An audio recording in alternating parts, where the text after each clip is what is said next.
I am Rochelle, 21 years old now, but my story begins when I was 17. I was adopted at birth, raised in what seemed like a picture-perfect suburban home with successful parents. Then one morning, they coldly told me I was adopted and kicked me out without warning. Pack your bags, find your own way. What they never realized as I smiled and walked away, I already had evidence of their darkest secrets safely tucked in my backpack. Let me know where you're watching from, and hit that like and subscribe button if you've ever had someone who was supposed to love you betray your trust. Trust me, you'll want to see how this ends. Growing up in our sprawling colonial home in Westport, Connecticut, I always sensed something was off. Our neighborhood was lined with perfectly manicured lawns and luxury cars in every driveway. My adoptive father, James, was a corporate lawyer at one of the most prestigious firms in New York City. He left every morning in his tailored Italian suits briefcase in hand. My adoptive mother, Diane, ran her interior design business from our home office, catering exclusively to wealthy clients who wanted their homes featured in architectural magazines. From the outside, we looked like the ideal American family.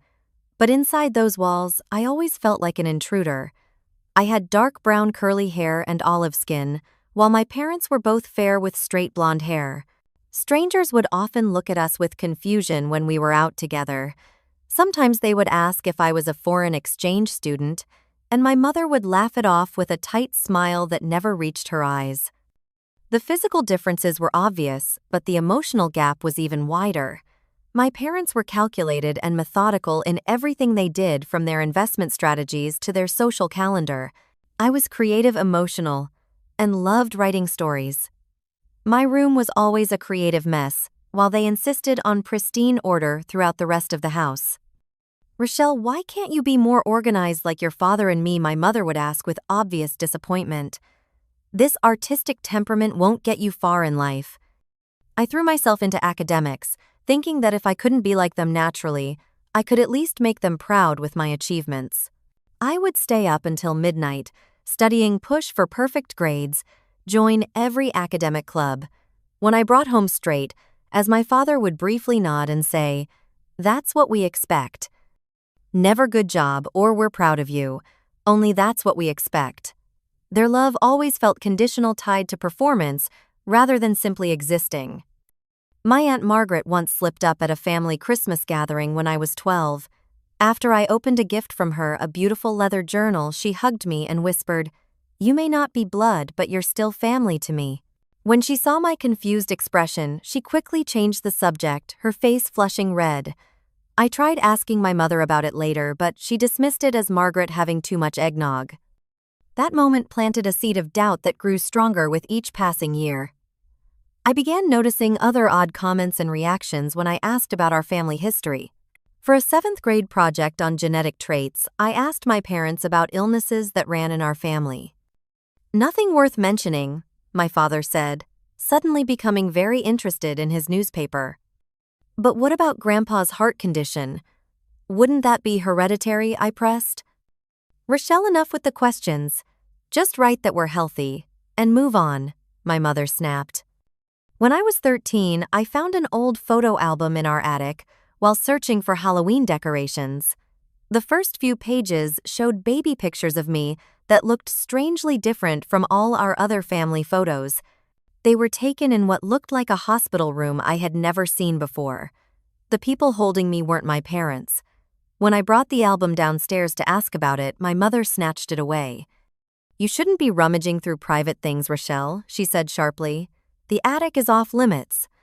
By 14, my suspicions had crystallized into a near certainty. I confided in my best friend Jennifer, the only person I felt I could truly trust. "Maybe they're just private people," Jennifer suggested, as we sat on her bedroom floor sharing a bag of chips. "Some families don't talk about personal stuff." "It's more than that," I insisted. "It's like there's this wall between us. Sometimes I catch them looking at me like I'm a stranger who wandered into their house." As the questions about my identity remained unanswered, anxiety took root inside me. I would lie awake at night staring at my ceiling, wondering who I really was and where I came from. Was there someone out there who looked like me, who shared my love of writing and my tendency to talk with my hands? who had my same unruly curls that my mother was always trying to straighten. At school, I joined a creative writing club where I could express my feelings through fiction. I wrote stories about lost children, finding their true homes, about secrets buried beneath perfect facades. My English teacher, Mrs. Thompson, said I had a unique voice and encouraged me to pursue writing. "You capture emotions so authentically," she told me after reading one of my stories. "That's a rare gift." At home, I mentioned my interest in becoming a writer. My father scoffed. "Writers don't make money, Rochelle.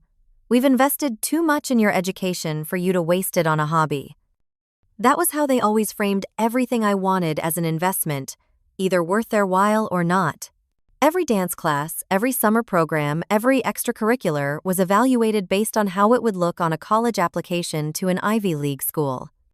By 16, the emotional distance between us had grown into a chasm. I went through the motions of being the perfect daughter during the day, but at night I researched adoption and family law online, trying to understand what rights I might have to my own history. Little did I know that my search for answers would soon lead me to discover secrets far darker than I could have imagined. The summer I turned 16, I decided I couldn't live with the uncertainty anymore.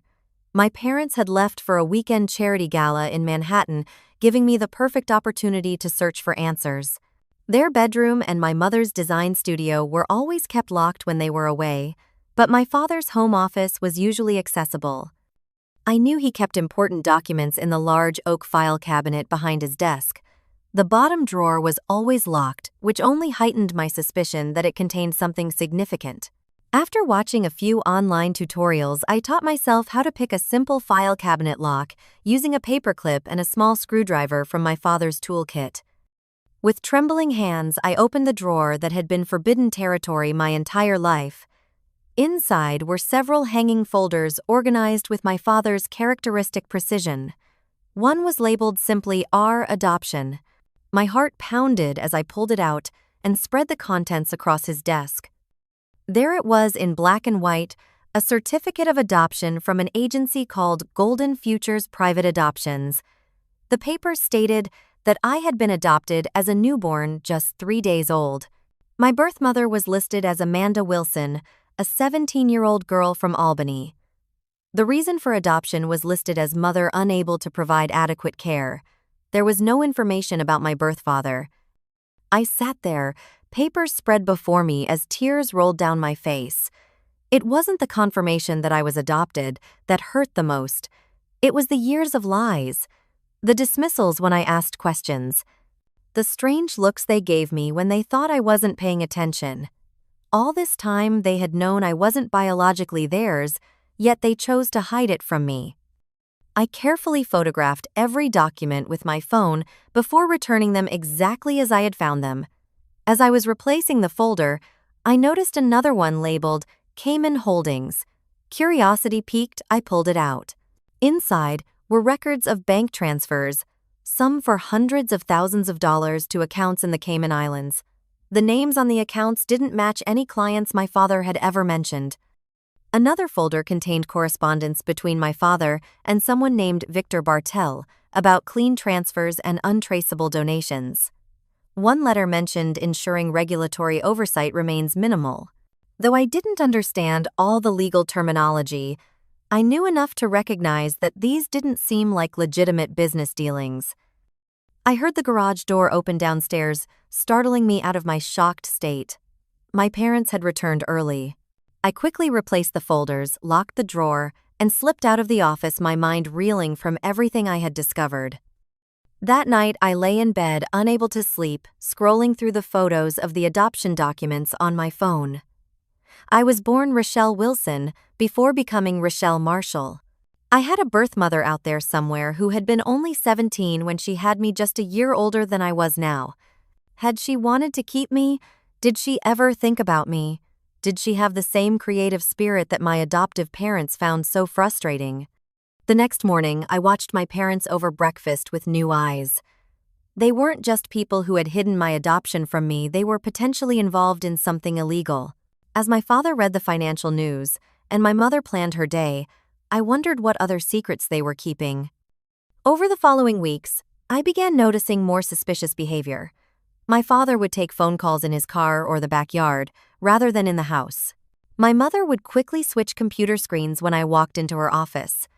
Once I overheard my father telling someone on the phone, "The Singapore account is clean.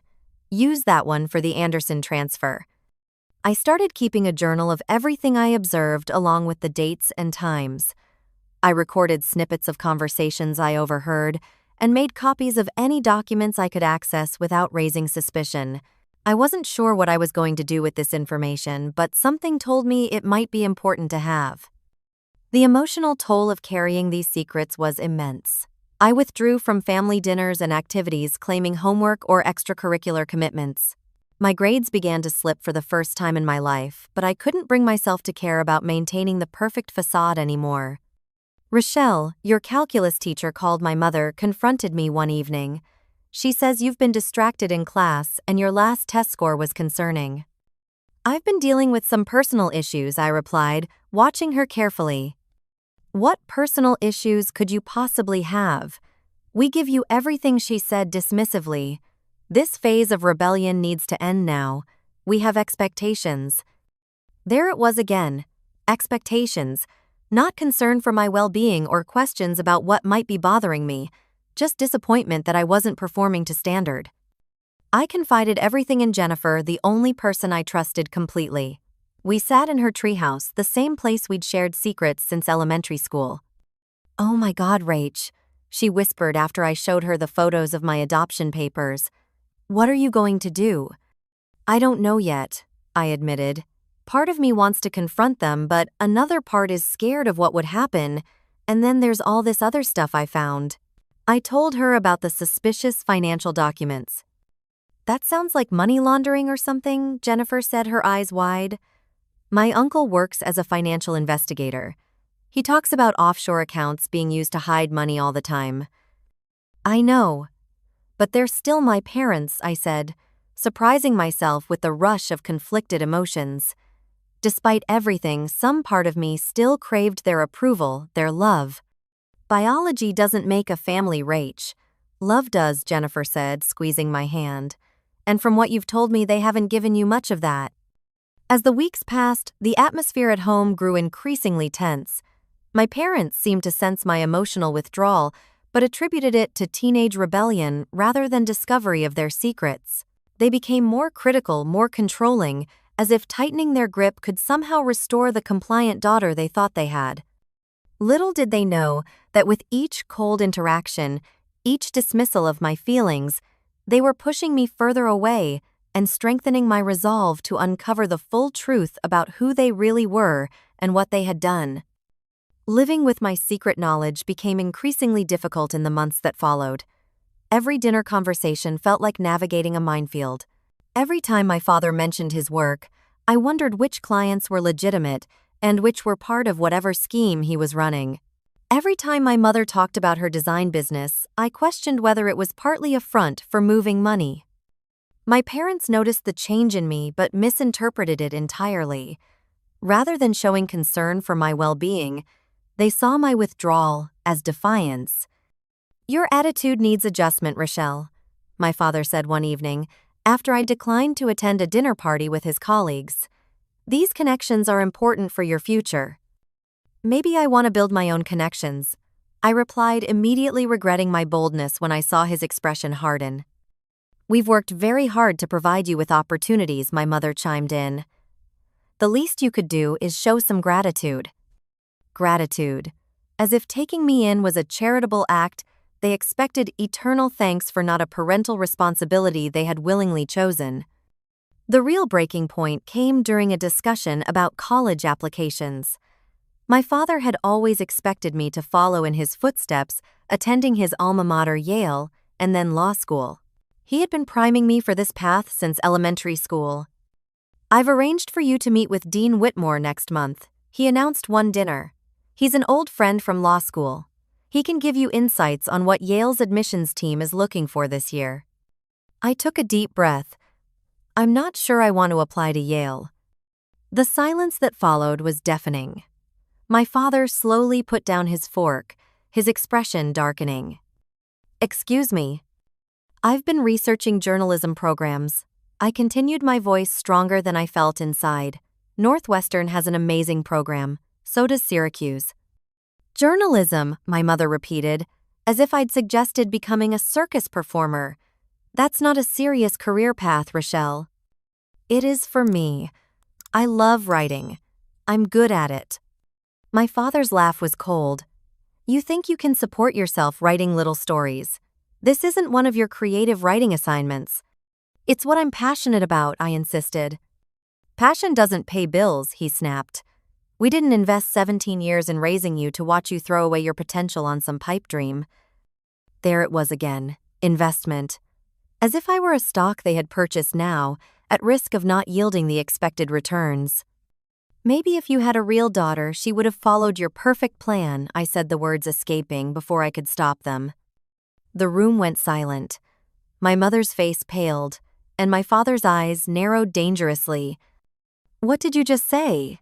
He asked, his voice eerily calm. I backpedaled quickly, afraid I had revealed too much. Nothing. I'm sorry. I'm just stressed about applications. The moment passed, but something had shifted. They exchanged a look I couldn't quite interpret, and the remainder of dinner proceeded in uncomfortable silence. As my 17th birthday approached, the tension in our house became almost unbearable. My parents planned an elaborate dinner at an expensive restaurant, inviting several of their friends and business associates. The entire affair felt staged, as if they were putting on a show of perfect family life. The birthday gift they presented me with was an expensive watch, the kind my father wore with a diamond bezel and my initials engraved on the back. This is the kind of timepiece successful people wear, my father said as I opened the box. It makes a statement in boardrooms. Not a gift chosen for my taste or interests. A gift chosen to mold me into their image of success. During the dinner conversation inevitably turned to my future plans. One of my father's partners asked what colleges I was considering. Before I could answer, my father jumped in. Yale, of course. Then Harvard Law, just like her old man. I took a sip of water, gathering my courage. Actually, I'm still exploring options. I'm interested in journalism programs. The table went quiet. My father laughed too loudly, attempting to cover the awkward moment. Kids today always changing their minds. Don't worry, she'll come around to the right decision.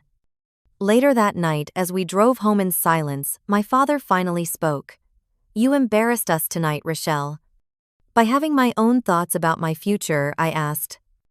By being deliberately contrary after everything we've done for you, my mother said from the passenger seat. Do you have any idea the sacrifices we've made? What sacrifices? I challenged. You live in a mansion, drive luxury cars, take exotic vacations. What exactly have you sacrificed for me?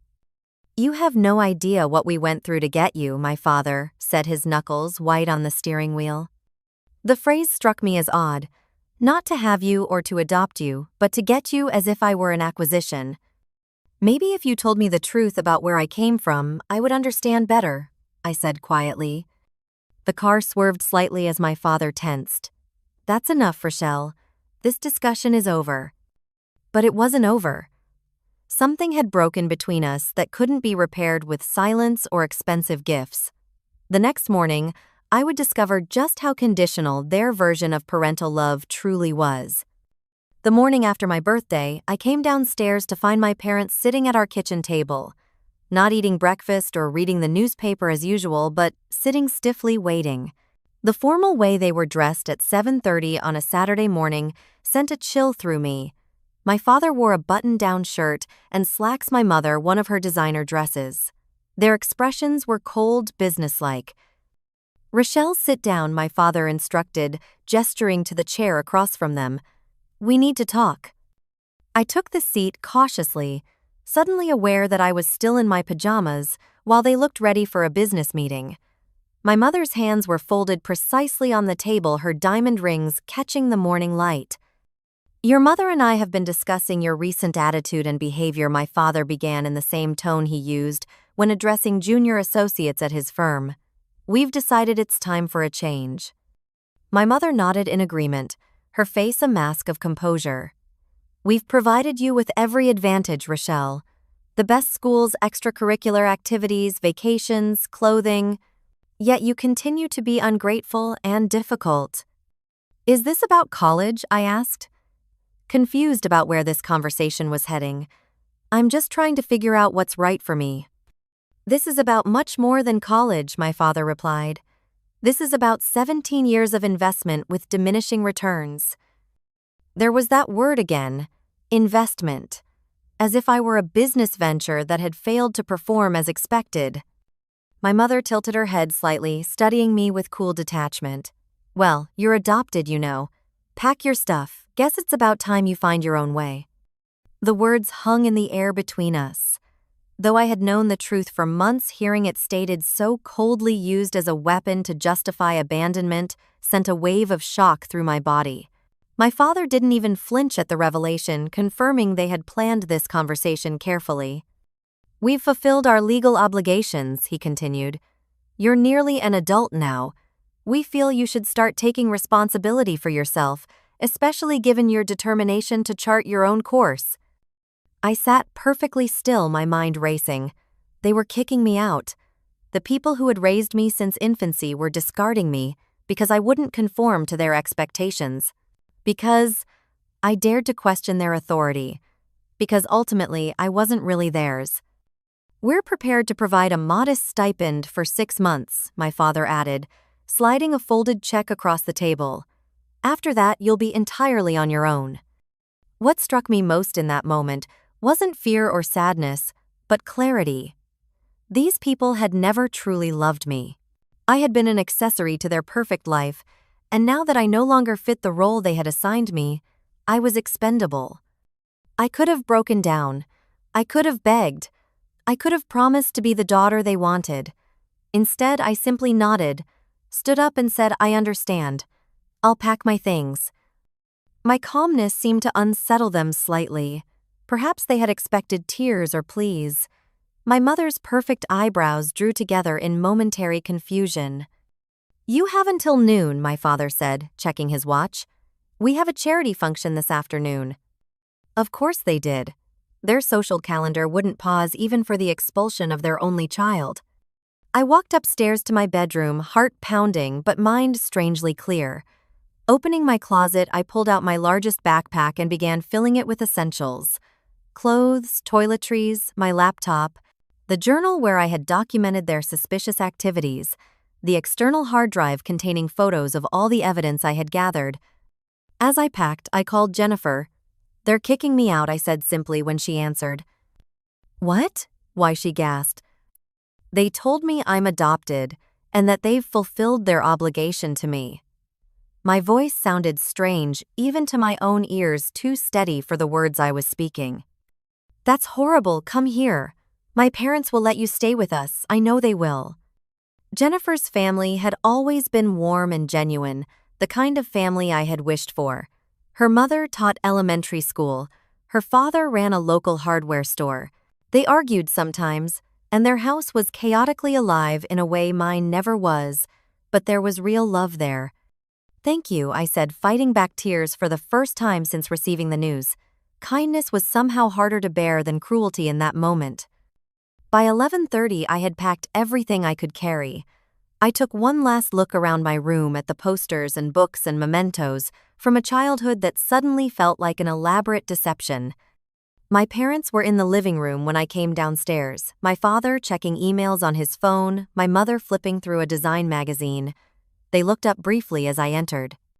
The check should cover your immediate needs, my father said, not meeting my eyes. I suggest you use it wisely. I set the house key on the table beside me. I won't need your money, I said, leaving the check where he had placed it earlier, and I won't be contacting you for more. This got their attention. My mother's perfectly made-up face showed the first real emotion of the day, surprise. Don't be foolish, Rochelle, she said. You have no job, no place to live.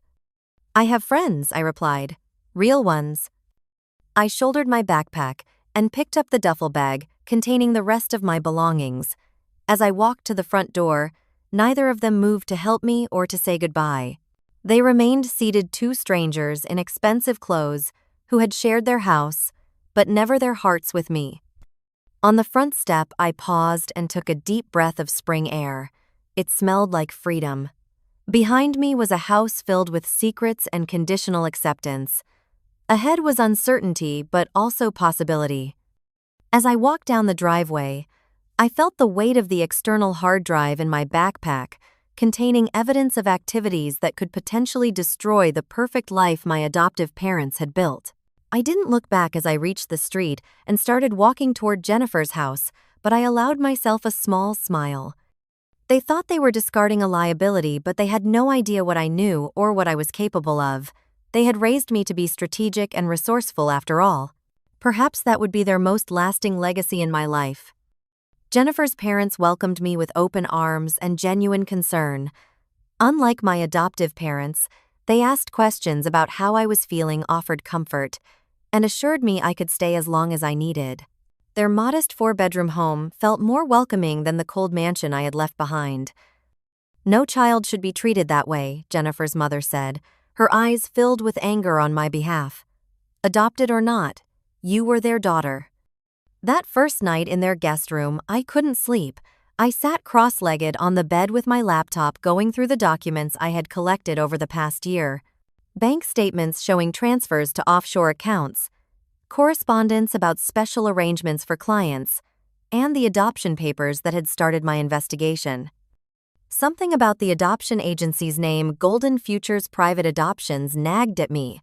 I searched for it online but found almost nothing, just a defunct website that hadn't been updated since 2010.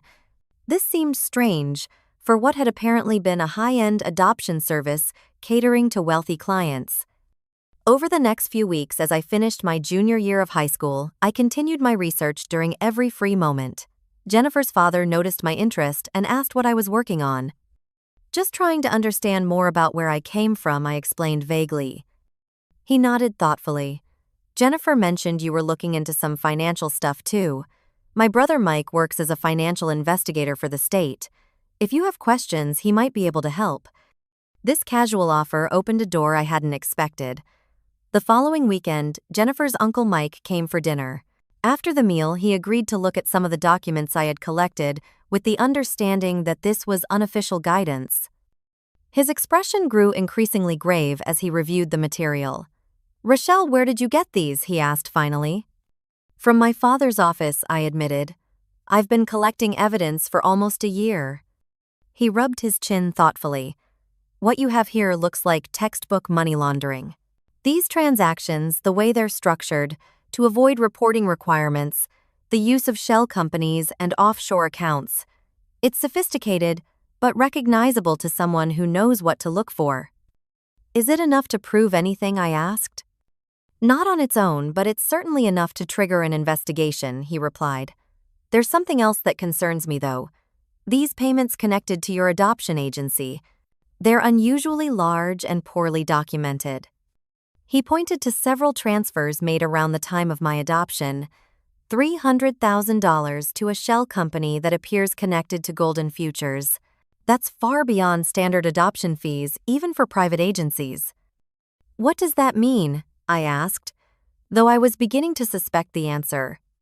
"It could mean your adoption wasn't entirely above board," he said gently. "Some private agencies have been shut down for essentially selling babies to wealthy clients willing to pay to skip the normal process." The idea that I might have been essentially purchased rather than legally adopted sent a chill through me. Had my birth mother truly given me up willingly, or had she been pressured, perhaps even coerced? With Uncle Mike's guidance, I began researching Golden Futures more thoroughly. I discovered it had been shut down by state authorities in 2010 following allegations of ethical violations, though no criminal charges were ever filed. The director, a woman named Patricia Goldstein, had subsequently left the country. Using social media and online forums for adoptees, I connected with other people who had been placed through Golden Futures. A pattern quickly emerged. Many had been adopted by wealthy families who had bypassed normal waiting periods. Several had birth mothers who were very young, often from disadvantaged backgrounds. And most disturbing of all, some had birth mothers who later claimed they had been pressured into giving up their babies or had been told their infants had died. There was a class action lawsuit attempted in 2011. One adoptee named Marcus told me during a video call, but it fell apart because most of the records had been destroyed and the key people had disappeared. Some of us think powerful people were involved and helped cover it up. As I pieced together this history, I began to wonder if my own adoption had been part of this corrupt system. Had my birth mother truly wanted to give me up? Had my adoptive parents known about the agency's unethical practices? The large payments suggested they at least suspected they weren't following normal channels. Suddenly, their reluctance to tell me I was adopted took on a darker significance. Perhaps it wasn't just emotional discomfort or concern for my feelings. Perhaps they had been hiding potential illegality. While living with Jennifer's family and finishing the school year, I continued building my case meticulously. I organized all the financial documents chronologically highlighting suspicious transactions. I compiled a timeline of Golden Futures activities based on information from other adoptees. I even managed to track down a former employee of the agency through LinkedIn who agreed to speak with me anonymously. The whole operation was designed to cater to rich clients who didn't want to wait, the former employee told me. I didn't realize how unethical it was until later. They would target vulnerable young women, often those with financial problems or family pressures. The women were told their babies would go to wonderful homes, but they weren't told how much money was changing hands. By the time summer arrived, I had amassed a substantial body of evidence suggesting my adoptive father had not only been involved in money laundering for wealthy clients, but had potentially participated in an adoption scheme that bordered on human trafficking. My adoptive mother, based on documents I had found, had been fully aware of both activities. "What are you going to do with all this?" Jennifer asked one night, as we sat in her backyard looking at the stars. "I'm not sure yet," I admitted. "Part of me wants to turn everything over to the authorities immediately, but another part wants to understand more about my own story first. I want to find my birth mother if I can." The more I learned about Golden Futures, the more determined I became to find Amanda Wilson, the 17-year-old girl who had given birth to me. If she had been pressured or deceived, she deserved to know what had happened to her baby, and I deserved to know the truth about my origins. As my 18th birthday approached, I felt a growing sense of purpose. The people who had raised me had discarded me when I no longer suited their purposes, but in doing so, they had freed me to discover the truth and potentially bring justice not just for myself, but for others who had been exploited by the systems they had participated in. They had raised me to be strategic and patient, values they had prized in their own corrupt dealings. Now I would use those same skills to build a case that could expose not just their personal betrayal of me, but the larger web of corruption they had been part of for decades. My 18th birthday arrived with none of the fanfare that had accompanied my previous birthdays. No expensive restaurant, no carefully selected gifts meant to shape me into the person my adoptive parents wanted me to be. Instead, Jennifer's family made me a homemade cake, gave me thoughtful presents that reflected my actual interests, and treated me with the genuine affection I had always craved. Becoming a legal adult gave me new options. I could now access records and take legal actions independently.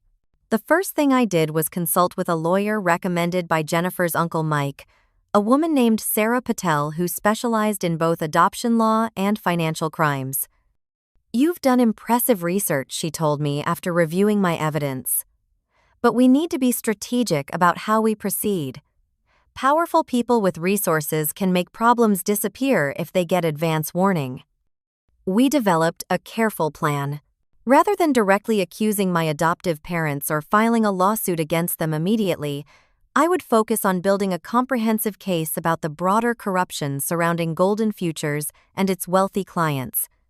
"The most effective approach is to let the system work without tipping our hand," Sarah advised. "We'll provide information to the right authorities in ways that trigger their own investigations." I applied to the State University with a focus on investigative journalism and received a full scholarship based on both academic merit and financial need. This gave me a legitimate platform to research adoption fraud as part of my studies while maintaining my independence. Moving into the university dorms that fall was liberating. For the first time, I was in a space that was truly mine, not a room in someone else's house with their rules and expectations. My roommate Kate was studying pre-law and became both a friend and valuable resource as I navigated my investigation. "You should turn this into your major project for investigative reporting methods," she suggested, after hearing a sanitized version of my story. Professor Ramirez loves stories that expose corruption. Taking her advice, I proposed a deep dive into private adoption agencies and potential exploitation of birth mothers for my journalism project. This gave me legitimate access to records, interviews, and resources that would have been difficult to obtain otherwise. While I built my academic investigation on campus, Sarah was quietly laying groundwork on the legal front. Based on the financial documents I had provided, she submitted an anonymous tip to the State Bar Association regarding potential ethics violations by my adoptive father's law practice. "This will trigger a routine audit," she explained. "If they find what we expect they'll find, they'll be required to expand the investigation and potentially refer the matter to criminal authorities." I also connected with a nonprofit organization called Truth in Adoption that advocated for ethical practices and supported people searching for birth families. Through them, I began the process of trying to locate Amanda Wilson, my birth mother. Though with a common name and limited information, progress was slow. 6 months after being kicked out of my childhood home, I received an unexpected call from a number I recognized immediately: my adoptive mother. "Rochelle," she said when I answered her voice, lacking its usual confident polish. "We should talk." About what I asked, keeping my tone neutral despite the surge of emotions her voice triggered. "Things have been difficult since you left. Your father and I have been discussing the situation, and we think perhaps we were hasty in our decision." Translation: something was happening that made them nervous, and they wanted to bring me back under their control. The Bar Association audit must have begun. "I'm doing well," I replied. "I have a scholarship, I'm enjoying my classes, and I have people in my life who actually care about me." "We care about you, Rochelle," she insisted, though her voice held more calculation than affection. "We always have. We've made mistakes, but we're still your parents." "Are you?" I challenged, because the last time we spoke, you made it very clear that our relationship had an expiration date that you had decided had been reached. We were upset. People say things they don't mean when they're angry. "You weren't angry, Mother. You were cold and calculated. You and Father had clearly discussed it thoroughly before telling me to leave." The silence on the other end confirmed my assessment. Finally, she tried again. "We'd like to see you. Perhaps we could come up to campus for lunch." I considered my options carefully. Meeting with them could provide valuable information about what was happening and how much they suspected about my investigation. "Fine," I agreed, "but in a public place, and I'll be bringing a friend." We arranged to meet the following weekend at a restaurant near campus. After ending the call, I immediately contacted Sarah. "They're getting nervous," she confirmed. "The Bar Association doesn't reveal who files complaints, but they must suspect something. Be very careful at this meeting. Don't reveal anything about what you know or what actions you've taken." I selected a busy cafe for our meeting and asked Kate to join me. As a pre-law student with a sharp mind and protective nature, she would be both witness and support. My adoptive parents arrived precisely on time, dressed impeccably as always, but I immediately noticed subtle changes. My father's face looked more lined than I remembered, and my mother's carefully applied makeup couldn't fully conceal the tension around her eyes. "You look well," my father said stiffly after awkward introductions. "College seems to agree with you." "I'm thriving," I replied honestly. "Turns out I just needed to be in the right environment." My mother's eyes darted around the cafe nervously. Perhaps we could have chosen somewhere more private for this conversation. "I'm comfortable here," I said, taking a sip of my coffee. "What did you want to discuss?" They exchanged glances before my father leaned forward. "We've had time to reflect on our decision regarding your living situation. It was made hastily and in frustration. We'd like you to consider coming home." "Home," I repeated. "You made it very clear That wasn't my home anymore. Of course it's your home, my mother insisted with forced warmth. We've kept your room exactly as you left it. An obvious lie. My adoptive mother, with her obsession with interior design, would never have left an unused room untouched for months. Why the sudden change of heart? I asked directly. My father cleared his throat. Family is important. We've always believed that. Kate, who had been quietly observing, raised an eyebrow at this statement but said nothing. Is this about the Bar Association audit? I asked, watching their reactions carefully. My father's hand reaching for his water glass froze momentarily before continuing.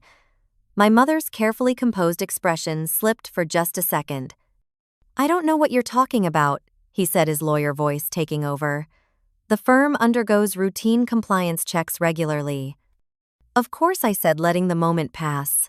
Well, I appreciate your offer, but I'm established here now. I have housing, a scholarship, and a support system. Support system, my mother repeated with a slight edge.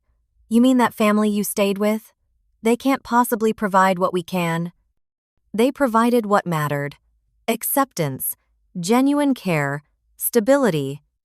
We can discuss increasing your allowance, my father offered, shifting tactics, and of course we'll cover any expenses your scholarship doesn't. I shook my head. I'm not interested in your money. I'm building my own life now. The remainder of the lunch was tense, with my adoptive parents making increasingly generous offers to bring me back into their orbit. By the time they left, having failed to persuade me, the desperation behind their sudden reappearance was obvious. They're scared, Kate observed as we watched them walk to their luxury SUV. Whatever you've got on them, it's got them running scared. She was right, and their fear confirmed I was on the right track. The systems of accountability were beginning to work, slowly but inexorably closing in on the corruption my adoptive parents had participated in for years. 2 weeks later, I received an email that changed everything. A woman from Truth in Adoption had located a possible match for my birth mother. Amanda Wilson was now Amanda Garrett, living in Portland, Oregon. She had been searching for her daughter for years, having been told by Golden Futures that her baby had died shortly after birth. As I stared at the photo attached to the email, seeing my own features reflected in this stranger's face, I knew I was one step closer to understanding my true origins and bringing full circle the justice that had been delayed for far too long. 2 years after being kicked out of my adoptive parents' home, my life had transformed in ways I could never have imagined on that painful morning. I was now a junior in college, excelling in my journalism program and building a reputation as a promising investigative reporter. The series of articles I had written about adoption fraud, focusing on Golden Futures and similar agencies, had won a prestigious student journalism award and been picked up by several major publications. While I had been careful not to explicitly name my adoptive parents in my public work, the evidence I had gathered had been instrumental in the multiple investigations now surrounding them. The State Bar Association's initial audit had expanded into a full investigation of my adoptive father's practice, uncovering extensive ethics violations related to client funds. This had triggered a parallel criminal investigation into money laundering and tax evasion. My adoptive mother's design business had also come under scrutiny when financial records revealed it had been used to disguise illegal transactions. As these investigations progressed, my adoptive parents became increasingly desperate to contact me. Emails, voicemails, even letters delivered to my campus address all contained the same underlying message: they needed to talk to me urgently. They never explicitly mentioned the investigations or asked me to withhold information, but the subtext was clear. I maintained my distance, responding only through Sarah, my attorney, who made it clear that I had no interest in reconciliation but would cooperate fully with all legitimate legal processes. The most meaningful development in my journey, however, was my connection with Amanda, my birth mother. After our initial contact through Truth in Adoption, we had proceeded cautiously, both of us processing the emotional complexity of our situation. Our first video call had been tearful on both sides. Looking at her face was like seeing an older version of myself, with the same curly hair, the same expressive hands when she talked. I never wanted to give you up, she told me, her voice breaking. "They told me you had a heart defect, that you died hours after birth. They even showed me a death certificate." The depth of deception involved in my adoption stunned me. Golden Futures had not only separated a mother and child, but had manufactured an elaborate lie to prevent any future reunion. "I was 17 from a strict religious family," Amanda explained. "When I got pregnant, my parents sent me to a maternity home run by a church organization. That's where Golden Futures found me. They promised to find a wonderful home for my baby with a loving family who couldn't have children. When they told me you had died, I was devastated but had no reason to doubt them." She had gone on to build a life for herself, moving to Oregon, becoming a nurse, marrying and having 2 more children, my half-siblings. But she had never forgotten her first baby, even lighting a candle each year on what she believed was the anniversary of my death. 3 months after our first contact, I flew to Portland to meet her in person. The moment she embraced me at the airport, something long broken inside me began to heal. Here was the biological connection I had always sensed was missing the explanation for traits and talents that had seemed to come from nowhere. "You have your grandmother's creative spirit," Amanda told me as we looked through family photos. She was a writer too, always telling stories. Meeting my half-siblings, 14-year-old Zach and 12-year-old Lily, was another revelation. We shared mannerisms, expressions, even the same distinctive laugh. Amanda's husband, Mike, welcomed me warmly, treating me immediately as part of their family.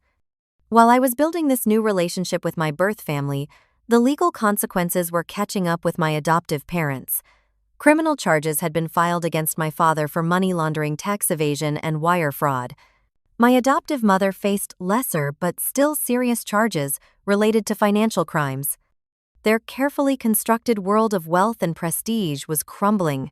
Former friends and colleagues distanced themselves as the extent of their corruption became public. Their assets were frozen pending investigation, forcing them to downsize from their mansion to a modest condo. It was during this period of their mounting legal troubles that I finally agreed to meet with them one last time. Sarah advised against it, but I felt I needed this closure before fully moving forward with my life. We met at a coffee shop near the courthouse, where my father had recently appeared for a preliminary hearing. The contrast between the confident, controlling people who had raised me and the diminished figures who sat across from me was stark. Designer clothes had been replaced with more modest attire. The arrogance was gone from their posture, replaced by a defensive wariness. "Thank you for coming," my father said, his voice lacking its former authority. "I have questions," I replied directly, "and I think you owe me answers." They exchanged glances before my mother nodded slightly. "Did you know Golden Futures was operating illegally when you adopted me?" I asked.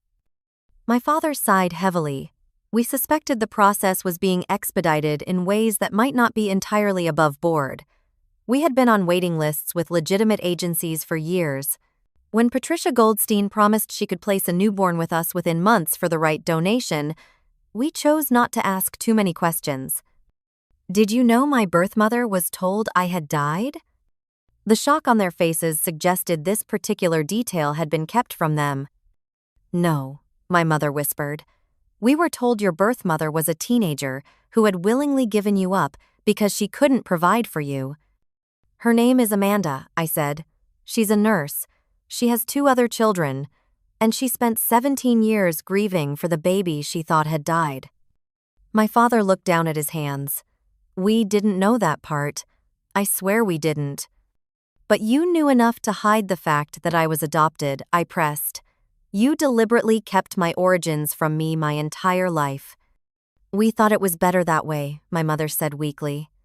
"We were afraid you would want to find your birth family, that you might love them more than us." The irony was painful. Their fear of losing my love had led them to behave in ways that guaranteed exactly that outcome. "Family isn't about legal documents or biology," I told them. "It's about love, honesty, and respect. You never really saw me as your daughter. I was an acquisition, an investment, a reflection of yourselves that you tried to mold into your image of success." My father started to object but stopped himself, perhaps recognizing the truth in my words. "We did love you, Rochelle," my mother said quietly. "In our way." "Your way wasn't enough," I replied, "and it came with too many conditions." I stood to leave, having said what I needed to say. My father looked up at me with an expression I had never seen before, something close to regret. "For what it's worth, I am sorry," he said, "not just for the legal troubles, but for failing you as a father." I nodded, acknowledging his words, without accepting them as sufficient. "I hope you both find peace," I said, "but my future lies elsewhere." Walking away from that coffee shop, I felt a weight lift from my shoulders. I had confronted my past and could now fully embrace my future. In the months that followed, my life continued to evolve in positive directions. My investigative series on adoption fraud led to regulatory reforms in several states. I built a deeper relationship with Amanda and my half-siblings, visiting Portland during school breaks and holidays. I also founded an advocacy group called Ethical Adoption Voices, bringing together adoptees' birth parents and ethical adoption professionals to push for greater transparency and regulation in the adoption industry. Through therapy, I worked through the complex emotions surrounding my upbringing and abandonment. I learned that the conditional love I had experienced wasn't a reflection of my worth, but of my adoptive parents' limitations. Jennifer and her family remained central in my life, proving that true family can come in many forms. Kate and other friends I made in college expanded my circle of genuine support. And slowly, I built a life defined not by secrets and performance, but by authenticity and connection. My adoptive parents eventually pled guilty to reduced charges. My father was disbarred and served time in prison. My mother avoided incarceration but received probation and community service. Their fall from grace was complete and public. Yet, as I watched the legal consequences unfold, I found I no longer needed their punishment for my healing. Justice was important, but my focus had shifted to building something positive from my experience rather than dwelling on the past. Being kicked out at 17, painful as it was, had ultimately set me free. Free to discover my true origins, free to pursue my authentic interests, free to build relationships based on genuine love, rather than obligation or performance. The journey from that morning in my adoptive parents' kitchen to where I stand today has been challenging but transformative. I discovered strength I never knew I possessed, built a chosen family that supports me unconditionally, and found my voice as both a journalist and an advocate. What does family truly mean to you? Is it defined by legal documents, biology, or by the people who stand by you during your darkest moments? I've learned it's the latter, and that knowledge has been the greatest gift of this difficult journey. If you've ever felt like you don't belong or that you're not enough, remember that somewhere out there is your true family, whether related by blood or bound by love. Like and subscribe if this story resonated with you. Share it with someone who needs to hear that family is about love, not obligation, and comment below with your own thoughts about what family means to you.